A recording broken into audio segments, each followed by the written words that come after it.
"Help!" shouted the 5 Apache Maidens, swinging from the tree, the cowboys' rescue.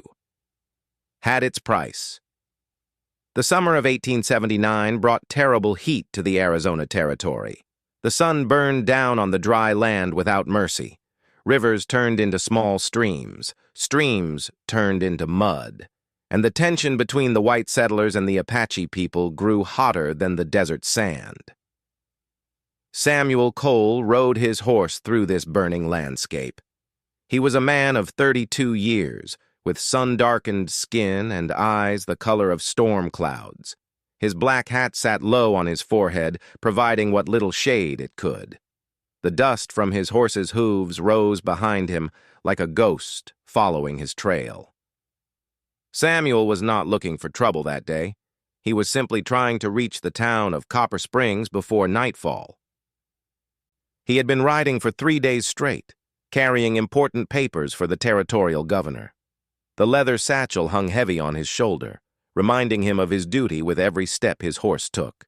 His horse, a sturdy brown mare named Whisper, suddenly stopped. Her ears pointed forward. Her body became tense and alert. Samuel had learned long ago to trust his horse's instincts. Something was wrong ahead. He listened carefully. At first, he heard nothing but the hot wind moving through the dried brush. Then, very faintly, he heard voices. They were high-pitched voices, female voices, and they were crying for help. Samuel pulled out his rifle from the saddle holster. He checked to make sure it was loaded. Then he guided Whisper slowly toward the sound, keeping his eyes moving across the landscape for any sign of danger. The voices grew louder as he approached a small canyon. The walls of the canyon were red and orange, carved by ancient waters that no longer flowed. At the bottom of this canyon stood a massive cottonwood tree. Its trunk was thick and its branches spread wide, providing the only real shade for miles around. What Samuel saw when he looked at that tree made his blood run cold. 5 young women hung from the branches by ropes tied around their wrists. Their feet dangled several feet above the ground. Their arms were stretched painfully above their heads. They wore traditional Apache clothing, which meant they were from one of the local tribes. Below them, on the ground, 7 men stood laughing and drinking whiskey from brown bottles. Their horses were tied to nearby rocks. Samuel recognized the type immediately. They were outlaws. The worst kind of men the frontier produced. Men who believed that Apache lives were worth less than nothing. One of the outlaws, a tall man with a red beard, was poking at the youngest of the Apache Maidens with a stick. She could not have been older than 16. Tears ran down her brown cheeks as she tried to swing away from him. Another outlaw, this one short and fat with missing teeth, was collecting items from the ground. Samuel could see blankets, food pouches, and what looked like ceremonial objects. These women had clearly been traveling somewhere important when the outlaws attacked them. Samuel counted the men again. 7 against 1. Those were not good odds. A smart man would ride away and report this to the nearest army fort.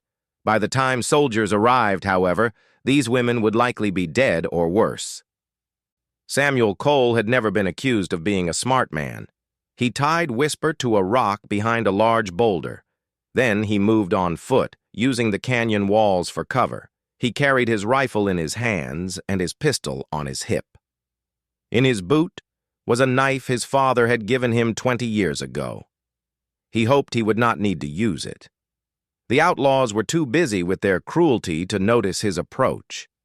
The red-bearded man was now cutting at the dress of one of the older maidens with his knife. She spit in his face, which earned her a hard slap that left her swinging on the rope. Samuel found a position behind a fallen boulder about 50 yards from the tree. From here, he could see all 7 men clearly. He could also see the faces of the 5 Apache Maidens. Their eyes were filled with fear, but also something else, defiance. These women were not surrendering to their fate. The oldest of the maidens looked to be about 25 years old. Her hair was long and black, braided with colored beads. Even in her terrible situation, she held her head high. Her eyes scanned the canyon walls constantly, looking for any chance of escape or rescue. It was her eyes that found Samuel. For a brief moment, their gazes locked. Samuel put a finger to his lips, signaling for silence. The maiden gave the tiniest nod of understanding. Then she looked away, not wanting to draw the outlaw's attention to his hiding spot. Samuel took a deep breath. He had one chance to do this right. If he failed, 6 women would die today, including himself if you counted his soul. He aimed his rifle at the red-bearded man first. He was clearly the leader, and taking him out first might create confusion among the others. Samuel's finger touched the trigger. He said a silent prayer. Then he fired. The shot echoed through the canyon like thunder. The red-bearded man fell backward, a hole in his chest where his heart used to beat. For a moment, everything was still. The other outlaws stood frozen, their whiskey-soaked minds trying to understand what had happened. Samuel used that moment wisely. He fired again, dropping a second outlaw who had been reaching for his pistol. Then a third shot took down the fat man with missing teeth. By now, the remaining 4 outlaws had found cover behind rocks and their horses. They began firing back, but they did not know exactly where Samuel was hidden. Their bullets hit the boulder he was behind, sending chips of stone flying through the air. Samuel reloaded his rifle with practiced speed. He had learned to do this in the dark, in the rain, while riding a horse. Doing it while bullets flew past his head was just another variation. He popped up and fired twice more. One shot missed completely. The other caught an outlaw in the shoulder, spinning him around and sending his pistol flying from his hand. 3 outlaws remained standing and armed. They had now located Samuel's position and were coordinating their fire. Bullets struck all around him, making it impossible to aim properly. Samuel made a decision. He left the rifle on the ground and drew his pistol. Then he ran. He sprinted from cover to cover, firing as he moved. The outlaws, surprised by this sudden charge, struggled to track his movement. One of them stood up to get a better shot. That was his last mistake. Samuel's bullet found his throat. 2 outlaws left. One of them made a break for the horses, clearly deciding that this fight was not worth dying for. Samuel let him go. The last outlaw, however, was made of different stuff. He stood his ground behind a large rock, trading shots with Samuel. They fired at each other until both men ran out of bullets. Samuel reached for his boot knife. The outlaw did the same, pulling a large blade from his belt. They faced each other in the afternoon sun, 2 men about to fight to the death, while 5 women watched from above. The outlaw was bigger than Samuel, stronger too. But Samuel was faster. When the outlaw charged with his knife extended, Samuel stepped aside and slashed at the man's arm. Blood sprayed across the desert floor. The outlaw roared in pain and swung wildly. Samuel ducked under the blade and drove his knife into the man's stomach. He felt the blade sink deep. He twisted it once, then pulled it free. The outlaw fell to his knees. He looked up at Samuel with confused eyes, as if he could not believe what had happened. Then he fell forward into the dust and was still. Samuel stood over the body, breathing heavily. His hands were shaking. No matter how many times he had to kill, it never became easy. He hoped it never would. The sound of the Apache Maidens reminded him that his work was not finished. He wiped his knife on the dead man's shirt, then walked to the tree where they hung. The oldest maiden watched him approach with cautious eyes. She did not know if this white man was different from the others. Perhaps he had simply killed them to claim the Apache women for himself. Samuel saw the fear in her eyes and understood. He raised his hands to show he meant no harm, then pointed at the ropes. "I am going to cut you down," he said slowly and clearly. "I mean you no harm." The maiden said something in Apache. Samuel did not understand the words, but he understood the tone. She was telling the other women to remain calm and watchful. Samuel climbed the tree with his knife between his teeth. He reached the branch where the first maiden hung and began cutting her rope. The fibers were thick, and it took several minutes of sawing to cut through. When the rope finally gave way, the maiden fell. Samuel caught her by the arm and lowered her gently to the branch beside him. She rubbed her wrists where the rope had left deep red marks. Then she nodded at him once and climbed down the tree on her own. Samuel cut down the other 4 maidens one by one. Each of them was weak from hanging so long in the sun without water. The youngest one could barely stand when she reached the ground. The oldest maiden immediately went to help her sister. When all 5 women were freed, Samuel climbed down from the tree. He went to where the outlaws had left their supplies and found several canteens of water. He brought these to the maidens, who drank gratefully. The oldest maiden approached him while the others rested. Up close, he could see that she was beautiful. Her skin was the color of copper.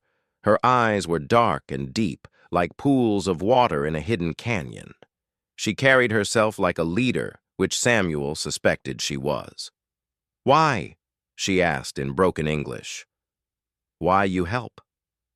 Samuel considered the question. He could have said many things. That it was the right thing to do. That he could not stand to see innocent people hurt. That his mother had raised him to protect those who could not protect themselves. Instead, he simply said, "Because you needed help." The maiden studied his face for a long moment. Then she spoke again. "I am called Falling Star by my people. I am daughter of Chief Running Wolf of the Chiricahua Apache. These are my sisters and my cousins. We were traveling to a sacred ceremony when these evil men attacked us." Samuel nodded. He had heard of Running Wolf.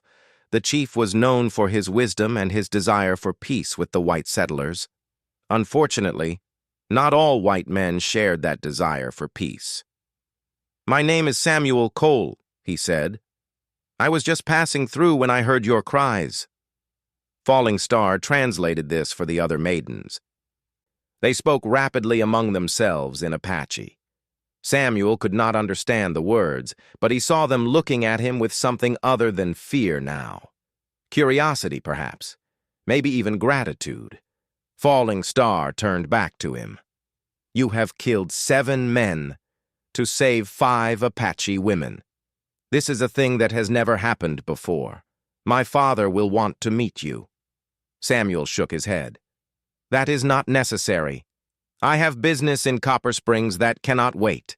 I wish you safe travels to your ceremony." He turned to walk back to where he had left Whisper, but Falling Star's voice stopped him.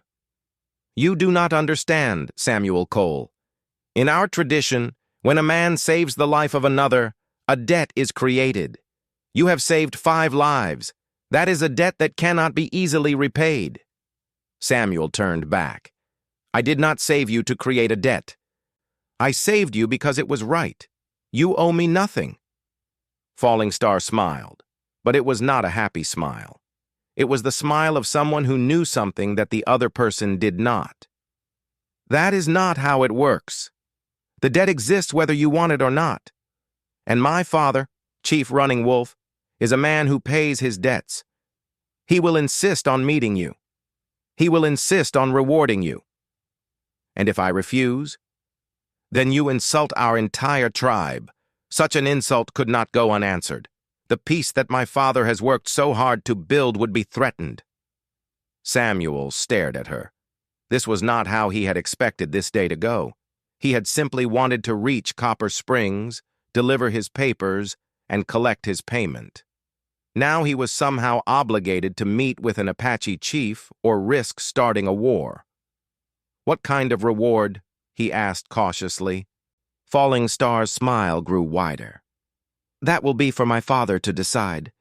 But I should warn you, Samuel Cole.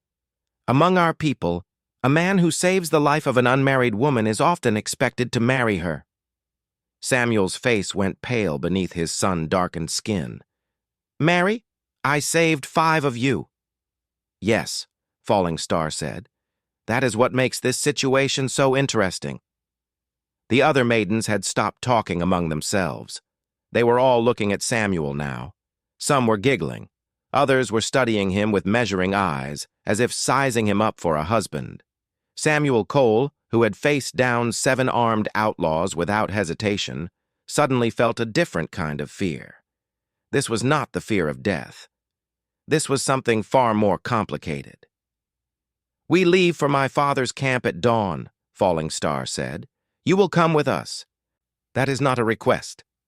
She walked away to rejoin her sisters and cousins, leaving Samuel standing alone in the shadow of the cottonwood tree. The bodies of the dead outlaws lay scattered around him. The afternoon sun beat down on his head. Samuel looked up at the sky and wondered what he had gotten himself into. He had wanted to do a good deed, just one simple act of kindness in a cruel world. Now he was being marched to an Apache camp to possibly marry 5 women he had just met. His father had always told him that no good deed goes unpunished. Samuel had never truly understood that saying until this moment. He walked back to where Whisper waited patiently behind the boulder. The horse nickered at him as he approached, as if asking what had taken so long. "You would not believe me if I told you," Samuel said to his horse. He climbed into the saddle and rode back to the cottonwood tree. The Apache Maidens had gathered the supplies that the outlaws had scattered. They had also caught the outlaws' horses, which would replace the ones that had been stolen or run off during the attack. Falling Star pointed to a small grove of trees about a mile away. "We will camp there tonight. It has water and shelter." Samuel nodded and followed as the 5 maidens began walking toward the grove. He watched them as they walked. Despite their ordeal, they moved with strength and grace. The youngest one, who had been crying so desperately just an hour ago, now walked with her head held high. These were not weak women. They had been captured, yes. Tied up and tormented, yes. But they had not been broken. They had waited for their chance. And when that chance had come in the form of a lone cowboy with a rifle, they had been ready to survive. Samuel found himself admiring them. In his experience, many people would have given up hope in such a situation. They would have begged for mercy from men who had none to give. These maidens had done neither. They had kept their dignity even when everything else was taken from them. Perhaps, he thought, meeting their father would not be so bad after all. A man who raised daughters like these must be a man worth knowing. Of course, there was still the matter of the possible marriage, or marriages. Samuel was not sure how Apache customs worked in such situations. Could he really be expected to marry all 5 of them? That seemed excessive, even by frontier standards. The sun began to set as they reached the grove of trees. A small spring bubbled up from the rocks, creating a pool of clear water surrounded by green grass. It was a beautiful place, hidden away in the midst of the harsh desert. The maidens immediately set about making camp. They worked together efficiently, each knowing her role without needing to be told. A fire was built. Food was prepared from the supplies they had recovered. Blankets were spread on the ground for sleeping. Samuel unsaddled Whisper and let her drink from the spring. He rubbed down her coat with handfuls of the soft grass, thanking her silently for her loyal service. Falling Star approached him as the stars began to appear in the darkening sky. "You should eat," she said, handing him a portion of dried meat and bread. Samuel took the food gratefully. "Thank you." They stood in silence for a moment, watching the fire crackle and pop. "You are not what I expected from a white man," Falling Star said finally. "What did you expect?" "Cruelty, greed, the desire to take what is not yours. That is what we have seen from most white men who come to our lands." Samuel could not argue with her. He had seen enough to know that her words were true for many of his people. "Not all white men are the same," he said. "Just as I suspect not all Apache are the same." Falling Star nodded slowly. "That is a wise thing to say. Perhaps you are wiser than you look." "I try not to look too wise. It attracts unwanted attention." For the first time, Falling Star laughed. It was a genuine laugh, full of warmth and surprise. The sound of it made Samuel smile despite his uncertain situation. "You have humor," she said. "That is good. My father appreciates a man who can make him laugh.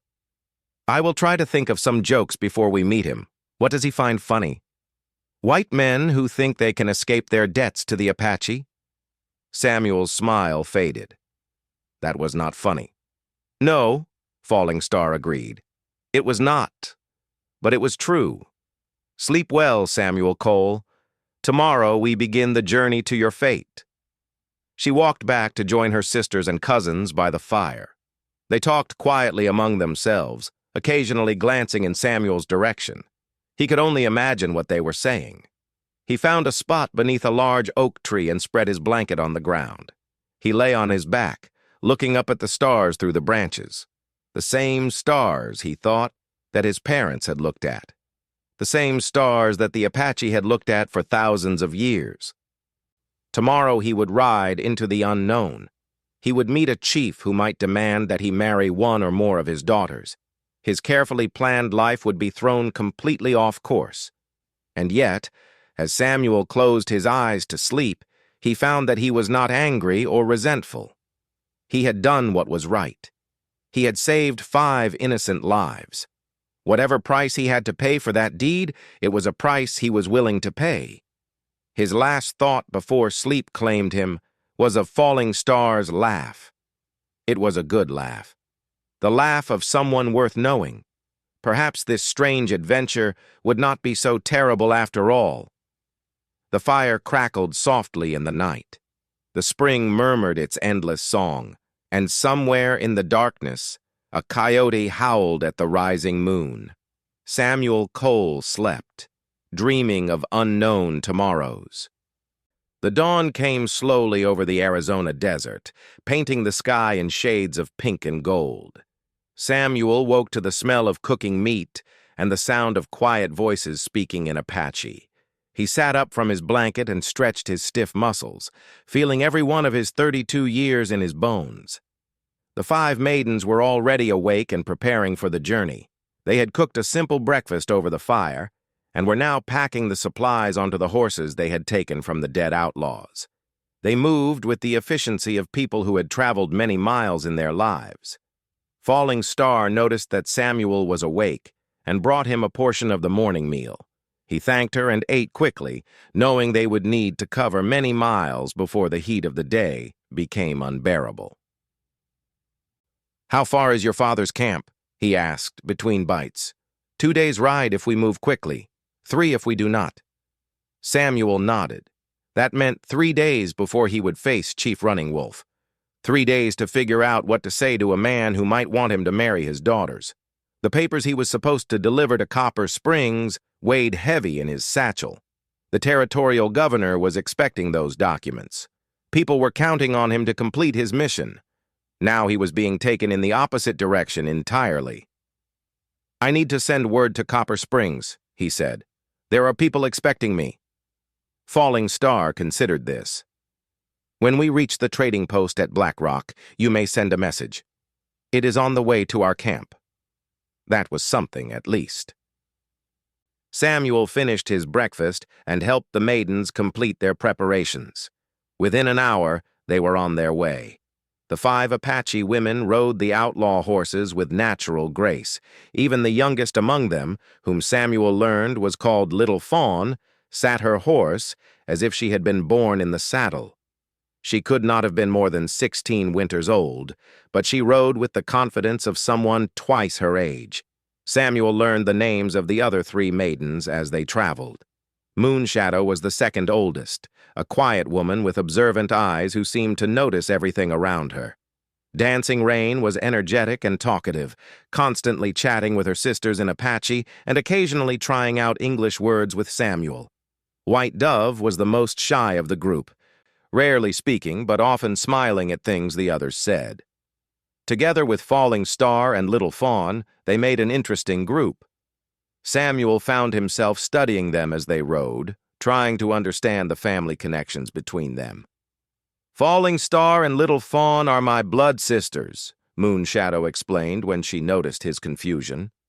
We share the same mother and father. Dancing Rain is our cousin from our mother's brother. White Dove is our cousin from our father's sister. So you are all family to Chief Running Wolf?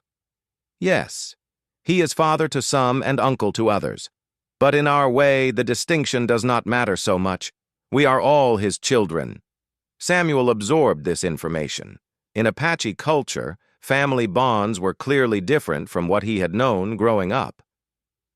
The whole tribe seemed to function as one large extended family, with responsibilities and connections that reached far beyond immediate blood relations. The morning passed slowly as they traveled across the dry landscape. The sun climbed higher in the sky, bringing with it the familiar crushing heat. They stopped briefly at midday to rest the horses and drink from their canteens. During this rest, Dancing Rain approached Samuel with a curious expression on her face. "You fight good yesterday," she said in broken English. "Where you learn fight?" Samuel looked at the young woman. She was perhaps 20 years old, with bright eyes and an eager manner that reminded him of a young deer. "My father taught me when I was a boy. Then I served in the cavalry for 5 years. War teaches a man many things about fighting." "You fight Apache before?" The question was asked with no anger, just simple curiosity. Samuel appreciated her directness. "Once, a small skirmish near Fort Bowie. No one died that day. We both realized it was a misunderstanding and went our separate ways." Dancing Rain translated this for the others. They discussed it among themselves. Then Dancing Rain turned back to Samuel. "Falling Star says you are unusual man. Most white soldiers want only to kill Apache. Most soldiers want to go home alive. Killing creates more killing. I learned that lesson early." This answer seemed to satisfy them. The rest break ended, and they continued their journey. But Samuel noticed that the maidens looked at him differently now. The wariness was still there, but it was mixed with something else. Respect, perhaps, or at least the beginning of it. As the afternoon sun began its descent toward the western mountains, they reached the trading post at Black Rock. It was a small collection of buildings built where 2 trails crossed. A general store, a stable, and a small cantina made up the entire settlement. The owner of the trading post was a grizzled man named Henderson who had lived in Apache territory for 30 years. He traded fairly with both white settlers and native tribes, which is why he had survived so long in such a dangerous place. Henderson's eyes went wide when he saw Samuel ride in with 5 Apache maidens. "Cole, what in the name of all that's holy are you doing with Chief Running Wolf's daughters?" "Long story," Samuel replied, climbing down from Whisper. "I need to send a message to Copper Springs. Can you help me?" Henderson nodded slowly, still staring at the maidens with amazement. "My boy Jesse is riding that way tomorrow. He can carry a letter." Samuel quickly wrote a message to the man who had hired him to deliver the governor's papers. He explained that he had been delayed by circumstances beyond his control and would complete the delivery as soon as possible. He sealed the letter and paid Henderson to ensure it reached its destination. While Samuel conducted his business, the maidens purchased supplies from the trading post. Falling Star paid with silver coins, which surprised Samuel. He had not expected them to carry white man's money. "My father trades with many people," she explained when she saw his expression. "He believes that understanding the white man's ways is necessary for our survival. Money is one of those ways." They left the trading post before sunset and made camp in a sheltered valley 3 miles beyond. The night passed peacefully, with the maidens taking turns keeping watch while the others slept. Samuel offered to take a watch as well, but Falling Star refused. "You are our guest now," she said. "It would be improper for a guest to stand guard." "I was under the impression that I was your prisoner." Falling Star smiled, that mysterious smile of hers. "Perhaps something in between. You will understand better when you meet my father." The second day of travel brought them into different terrain. The flat desert gave way to rolling hills covered with juniper and pinyon pine. Streams appeared more frequently, and the air grew slightly cooler as they gained elevation. Samuel noticed signs of Apache presence everywhere, tracks on the trails, smoke signals on distant hills. Once, he caught a glimpse of a rider watching them from a ridge before disappearing from view. "We are being watched," he said to Falling Star. "Of course. We entered my father's lands an hour ago. His scouts have been tracking us since then. They know who we are. They know who you are. Word of your actions yesterday has already reached the camp." Samuel felt a chill despite the warm afternoon sun. Apache communication networks were legendary. News traveled across their lands faster than any horse could run. "What are they saying about me?" "That a lone white man killed 7 outlaws to save 5 Apache maidens, that this man refused payment and tried to ride away, that he was convinced to come meet our chief only when he learned that refusing would be an insult." "Is that good or bad?" "It is interesting. My father appreciates interesting things." They made camp that night within sight of the main Apache village. Samuel could see the smoke from many fires rising into the evening sky. The sound of drums drifted across the valley, growing louder as darkness fell. "What is the drumming for?" Samuel asked. "Tonight is the ceremony we were traveling to attend when the outlaws captured us," Moonshadow explained. "It is a celebration of the summer moon. There will be dancing and feasting until dawn." "We will join them tomorrow?" "Yes. Tonight you will rest. Tomorrow you will meet my father. After that," Moonshadow shrugged, "after that, we shall see." Samuel did not sleep well that night. The drums continued until the first light of dawn, filling his dreams with strange images. He saw himself standing in a circle of Apache warriors, surrounded by faces he did not recognize. He saw Falling Star and her sisters, dressed in ceremonial clothing, dancing around a great fire. He saw a tall man with silver hair watching him from across the flames. When he woke, the maidens were already preparing for the final leg of their journey. They had changed from their traveling clothes into more formal attire. Their hair was freshly braided with colorful beads and feathers. Even their horses had been decorated with painted symbols. "You should look presentable as well," Falling Star said, handing him a basin of water and a piece of soap. "My father judges men partly by their appearance." Samuel washed the dust of 3 days' travel from his face and hands. He combed his hair as best he could and brushed the dirt from his clothes. When he was finished, he looked less like a trail-worn drifter and more like a respectable citizen. "Better," Falling Star said with approval. "Now, there are things you should know before we enter the camp." She explained the protocols for meeting Chief Running Wolf. Samuel should wait to be addressed before speaking. He should look the chief in the eyes but not stare aggressively. He should accept any food or drink offered to him. He should not ask about the debt until the chief raised the subject. "Above all," Falling Star concluded, "be honest. My father has a gift for detecting lies. If you try to deceive him, he will know, and his opinion of you will suffer greatly." "I am not a liar," Samuel said. "Good. Then you have nothing to fear." They rode into the Apache camp as the morning sun climbed above the eastern mountains. The village was larger than Samuel had expected. Dozens of wickiups and teepees spread across a wide valley.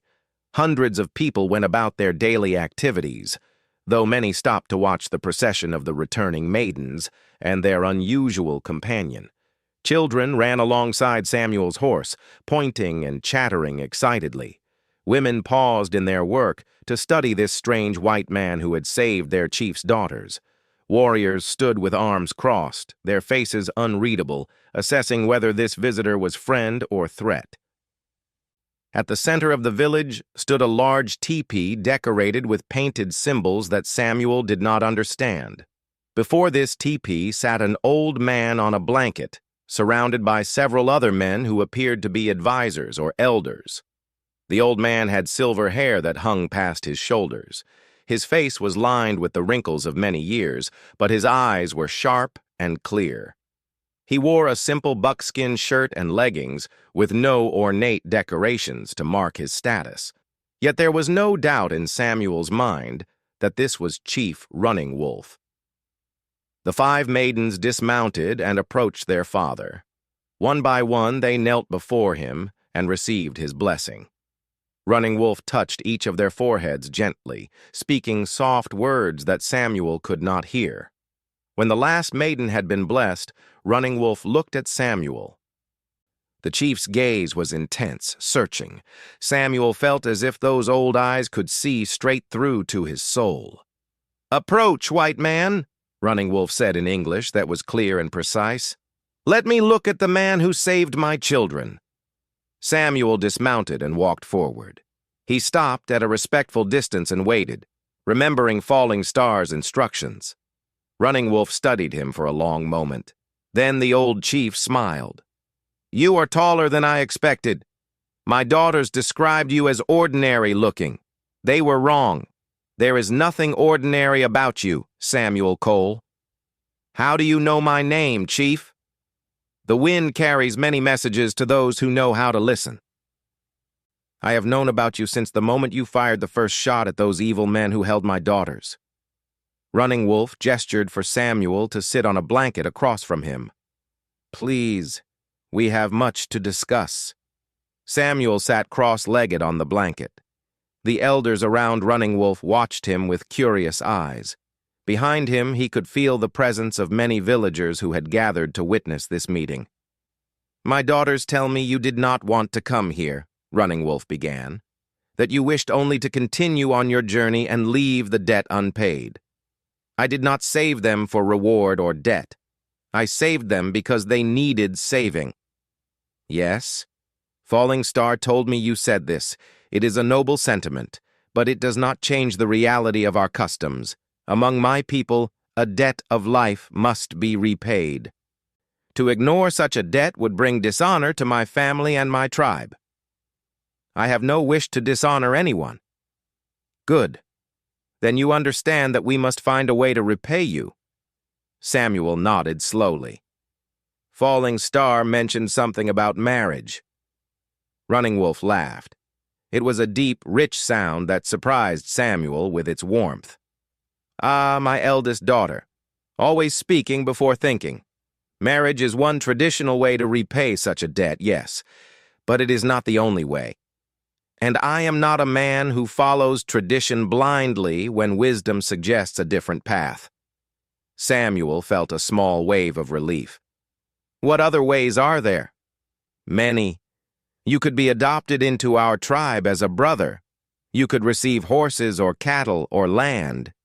You could be given sacred items of great spiritual value. You could be taught secrets known only to our medicine men." Running Wolf paused. "Or if the circumstances are right, a marriage could be arranged, but only if both parties agree." "Both parties?" "Of course. My daughters are not property to be traded. If one of them wished to marry you, and you wished to marry her, I would bless such a union. But I would never force a marriage on either side." This was not what Samuel had expected. He had imagined a stern chief demanding that he take one or more wives against everyone's will. Instead, he found a reasonable man who respected the wishes of his daughters. "I am grateful for your understanding, Chief Running Wolf. I am not opposed to marriage in general, but I barely know your daughters. It would be strange to marry someone I met only 3 days ago." "Strange, yes, but not impossible. Many marriages in both our cultures are arranged between strangers. Sometimes they work better than marriages between people who think they know each other." Running Wolf clapped his hands, and a young man appeared with food and drink. Samuel was offered a bowl of stew and a cup of some kind of herbal tea. He remembered Falling Star's instructions and accepted both gratefully. "You will stay with us for a time," Running Wolf said. It was not a question. "You will learn about our people. My daughters will learn about you. At the end of one moon cycle, we will discuss the debt again. Perhaps by then the proper payment will become clear. Samuel considered his options. He could try to refuse and ride away, but that would create the very conflict he wanted to avoid. He could demand a simpler payment like horses or cattle, but that seemed insufficient for saving 5 lives. Or he could accept the chief's offer and spend a month living among the Apache. "What about my responsibilities?" he asked. "I had business to conduct in Copper Springs." "Your message has been sent. Whatever business you had can wait 1 moon cycle. Besides," Running Wolf's eyes twinkled with amusement, "I suspect your business was simply delivering documents for someone else. You are a messenger, not a man of great enterprise." Samuel could not argue with this. Carrying papers for the territorial governor was honest work, but it was hardly a crucial mission. "Very well," he said. "I will stay for 1 month. At the end of that time, we will discuss the debt and find an appropriate resolution." Running Wolf nodded with satisfaction. "Wise decision. Falling Star will show you where you will stay. She will also be your guide and translator during your time with us." "Why Falling Star specifically?"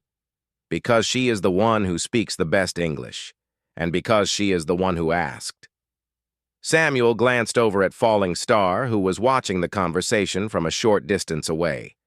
When their eyes met, she did not look away. Instead, she raised an eyebrow, as if challenging him to object. Samuel decided not to object.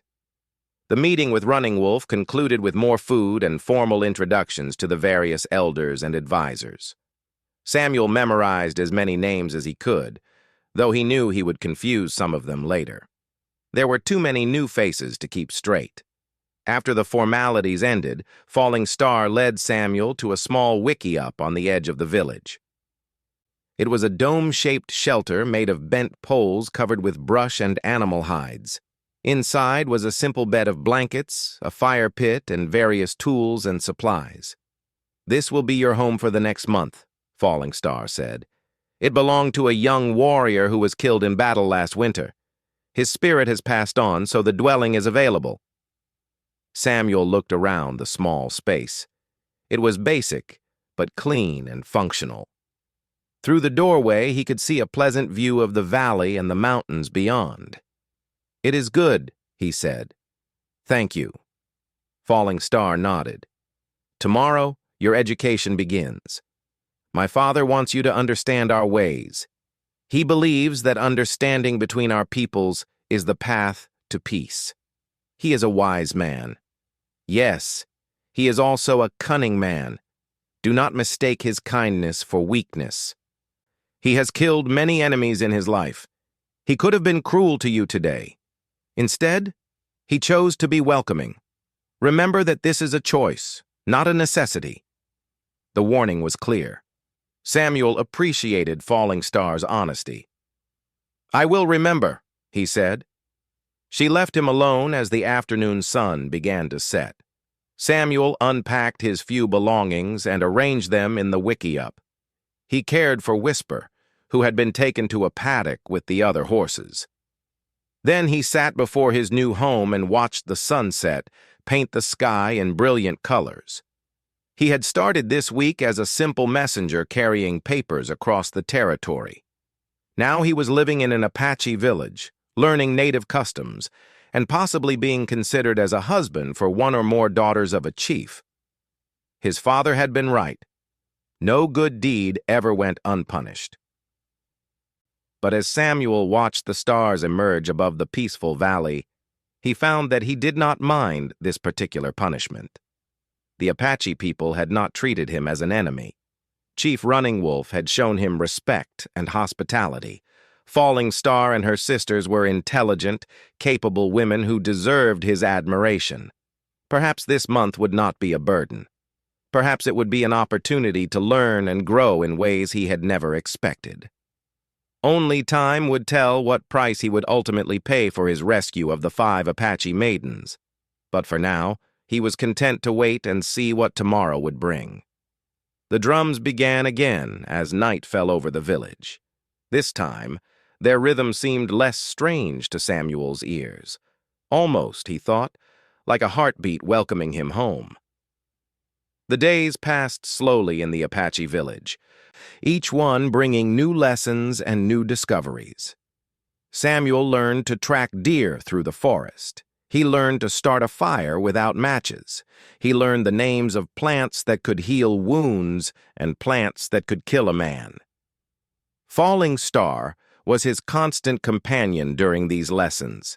She translated for the elders who did not speak English. She explained customs and traditions that would have confused him otherwise.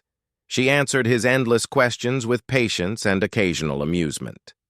2 weeks into his stay, Samuel found himself sitting by a stream with Falling Star, practicing the Apache words for common objects.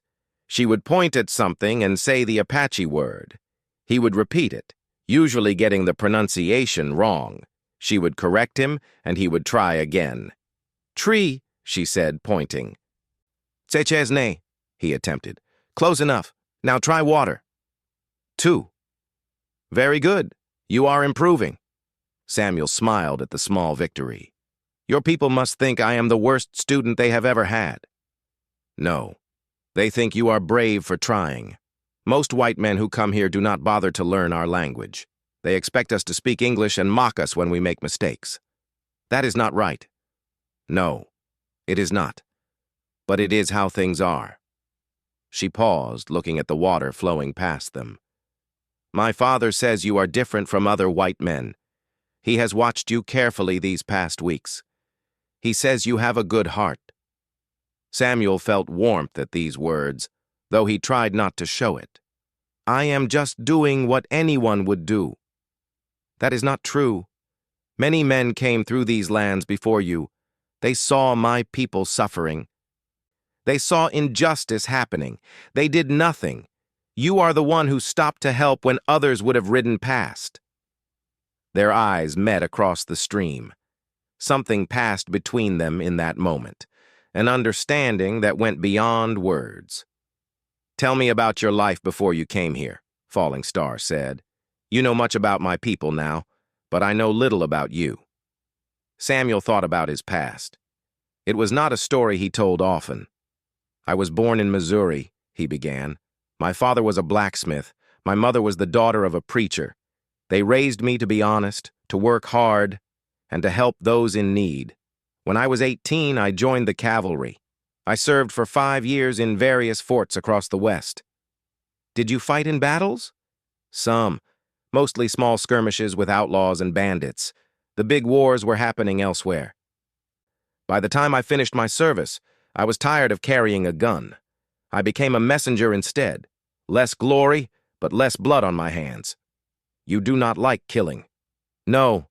I do it when necessary, like I did with those outlaws. But I take no pleasure in it."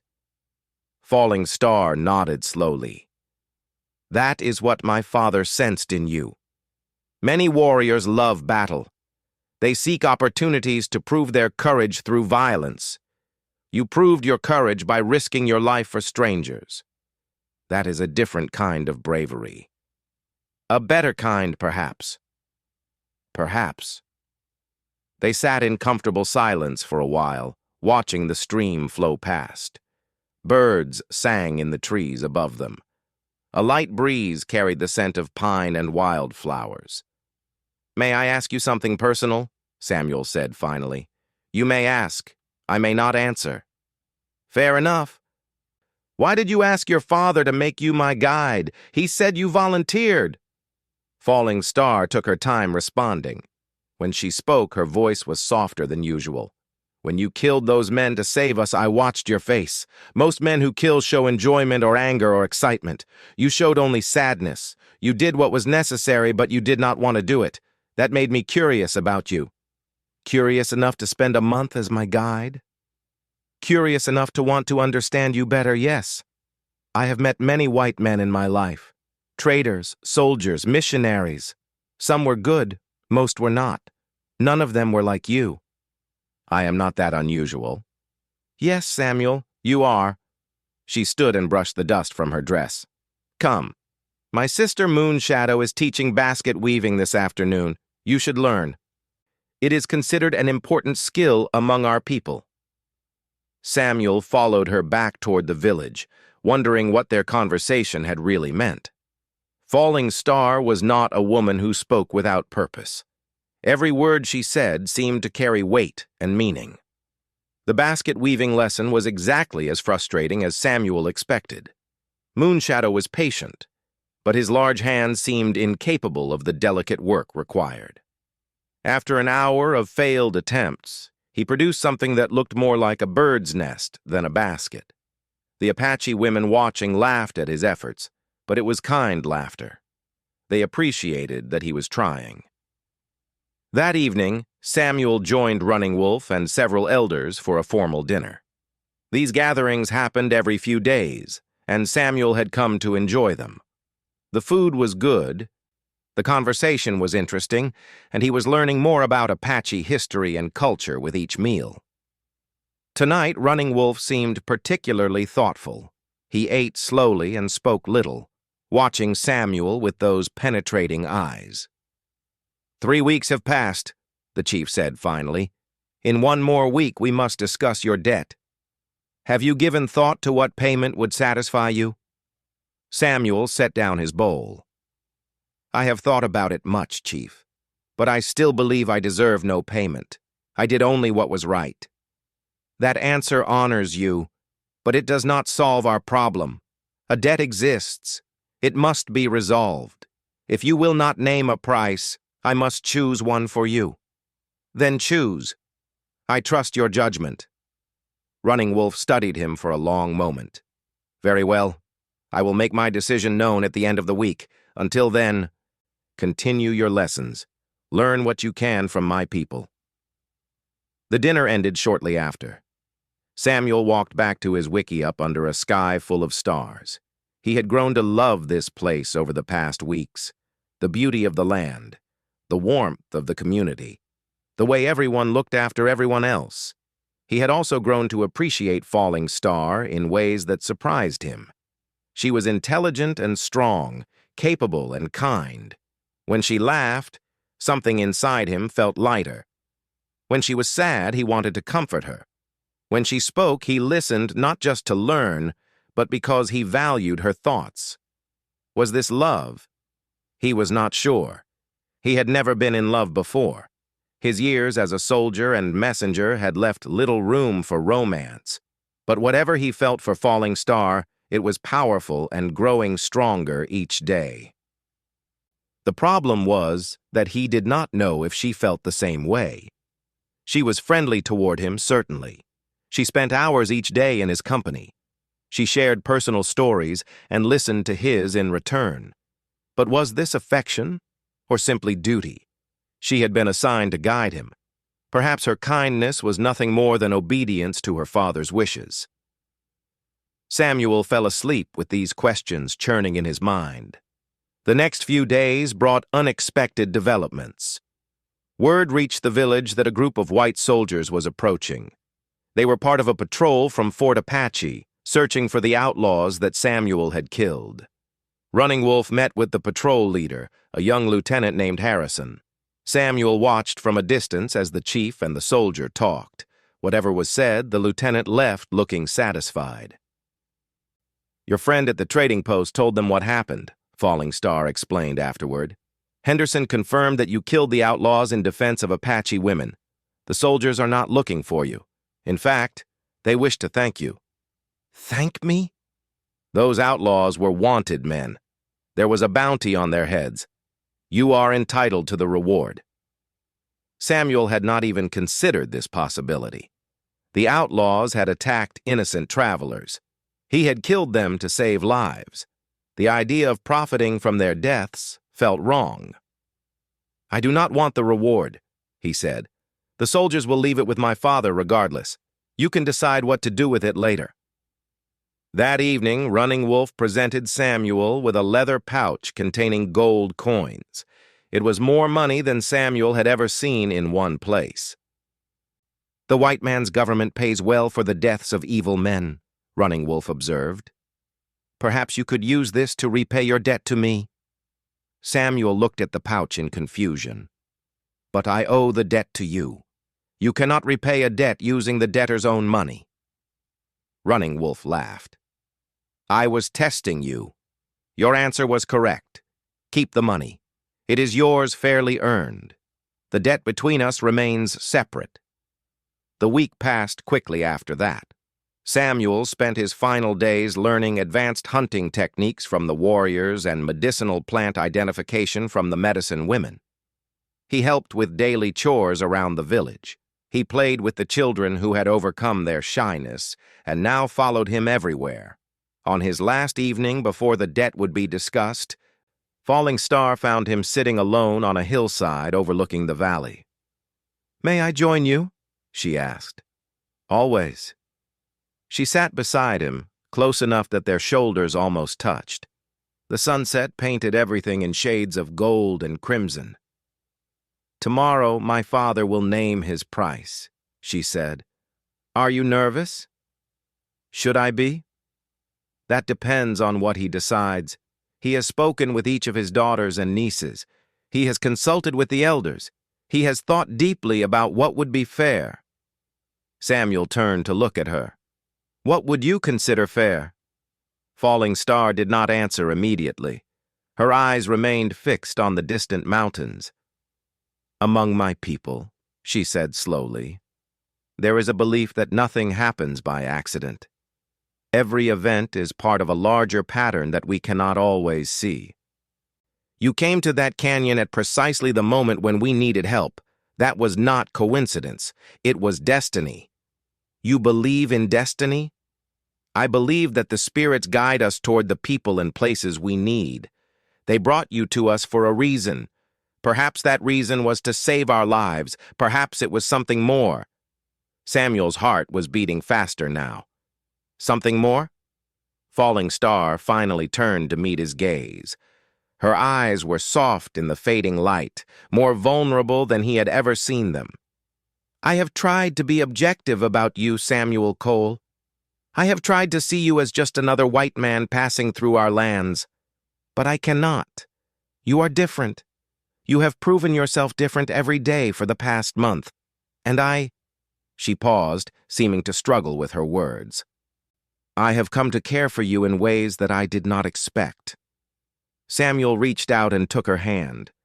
It felt natural, like their hands had always belonged together. "I have come to care for you as well," he said. "More than care.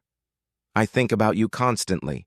When I imagine leaving this place, the thought that hurts most is the thought of leaving you. Then do not leave. It is not that simple. I am a white man. You are the daughter of an Apache chief. Our peoples are not at peace. There would be consequences. There are always consequences. The question is whether what we gain is worth what we might lose." They sat together in silence as the last light faded from the sky. Neither of them let go of the other's hand. The next morning, the entire village gathered for the formal resolution of Samuel's debt. A large fire had been built in the central clearing. Running Wolf sat in his place of honor, surrounded by elders and advisors. The 5 maidens whom Samuel had saved stood to one side, dressed in their finest ceremonial clothing. Samuel was led to a place directly across the fire from the chief. He wore the simple clothes he had arrived in, now clean and mended. The leather satchel containing the governor's papers still hung from his shoulder, a reminder of the life he had left behind. Running Wolf raised his hand for silence. The crowd that had gathered immediately grew quiet. "We are here today to resolve a debt of honor," the chief began. "1 month ago, this man killed 7 evil ones to save the lives of 5 Apache maidens. He took no payment for this deed.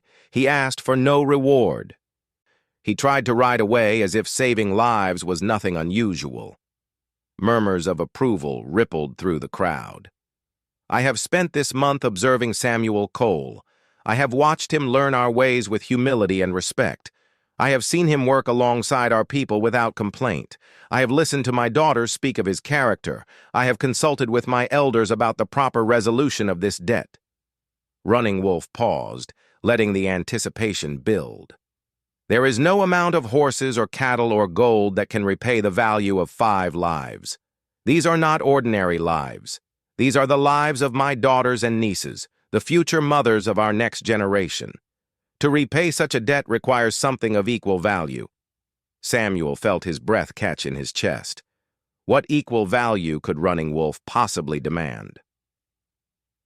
Therefore, the chief continued, I offer Samuel Cole the following choice. He may leave our lands as a friend of the Apache with our gratitude and blessings. He will always be welcome in our villages. Our warriors will protect him if he is threatened. This would satisfy the debt in one way. Running Wolf's eyes locked onto Samuel's. Or he may stay among us as something more than a friend. My daughter Falling Star has spoken to me of her heart. She tells me that she wishes to take this man as her husband if he is willing. Such a marriage would unite our peoples in a bond of family.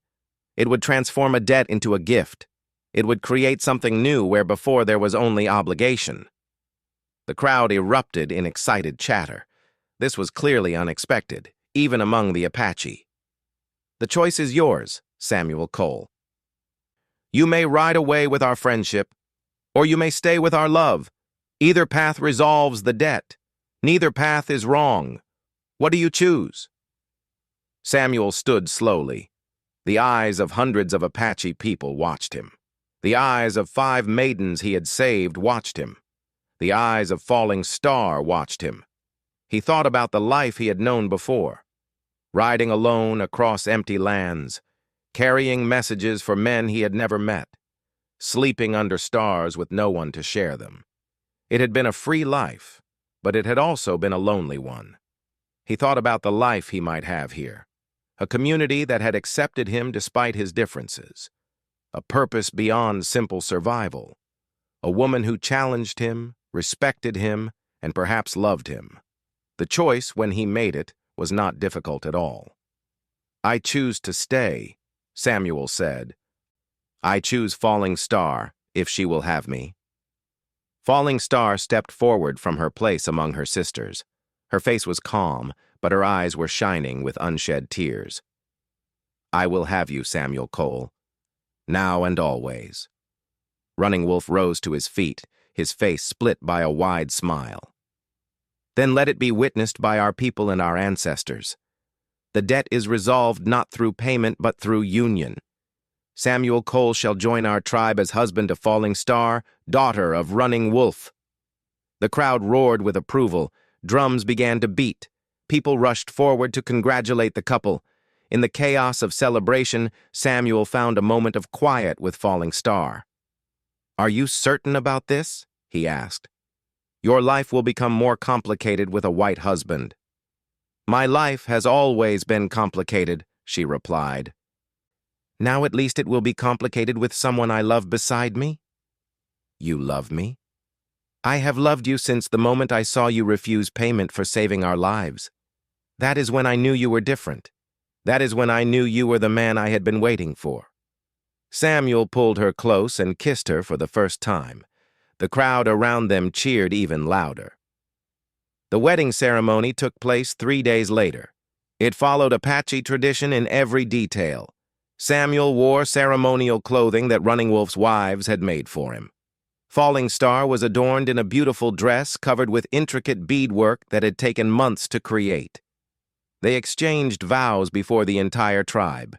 They shared food and drink in ritual significance. They danced around a great fire until the first light of dawn. When the ceremony ended, Samuel was no longer a stranger passing through Apache lands. He was a member of the tribe, bound by blood and marriage to these people who had welcomed him so completely. The other 4 maidens he had saved became his sisters in the Apache way. Moonshadow gave him advice about managing his new marriage. Dancing Rain taught him Apache jokes that made Falling Star groan and everyone else laugh. White Dove emerged from her shyness to become a close friend. Little Fawn, the youngest, followed him around the village asking endless questions about the world beyond their lands. As for the papers in Samuel's satchel, he eventually sent them to Copper Springs with a messenger. He wrote a letter explaining that he had found a new home and would not be returning to his old life. He wished the territorial governor well and recommended another messenger to take his place. The gold he had received for killing the outlaws was given to the tribe. It was used to buy supplies that would help them through the coming winter. Running Wolf accepted this gift with a knowing smile. "You understand now," the old chief said. "The debt was never about repayment. It was about discovering where you truly belonged." "Did you plan this all along?" "I planned nothing. I simply watched the spirits at work and did not interfere with their wisdom." Samuel and Falling Star built a life together in the Apache village. He learned to be a warrior, a hunter, and a healer. She taught him the stories and traditions of her people. They argued sometimes, as all married couples do, but they always found their way back to each other. Children came in time. A son they named Swift Arrow, who had his father's gray eyes and his mother's fierce spirit. A daughter they named Morning Light, who was gentle and kind, like her Aunt White Dove. Samuel never forgot the day when he heard 5 Apache maidens shouting for help from a tree. He never forgot the choice he made to ride toward danger instead of away from it. That choice had changed his life in ways he could never have imagined. The rescue had its price, just as Falling Star had warned him. But the price was not a burden. The price was a gift. The price was a family, a community, a purpose, and a love that would last until his final breath. Years later, when Samuel Cole was an old man with grandchildren playing at his feet, travelers would sometimes pass through Apache lands. They would hear stories of a white man who had married an Apache princess after saving her from outlaws. Some believed the stories, others thought they were just legends. Samuel never corrected either group. He simply smiled and watched the sunset with Falling Star beside him, grateful for every moment of the extraordinary life their chance meeting had created. The debt had been paid in full, not with gold or horses or cattle, but with something far more valuable, with love, freely given and gratefully received, with a life shared between 2 people who had found each other against all odds. And in the end, Samuel Cole understood that this was the only currency that truly mattered.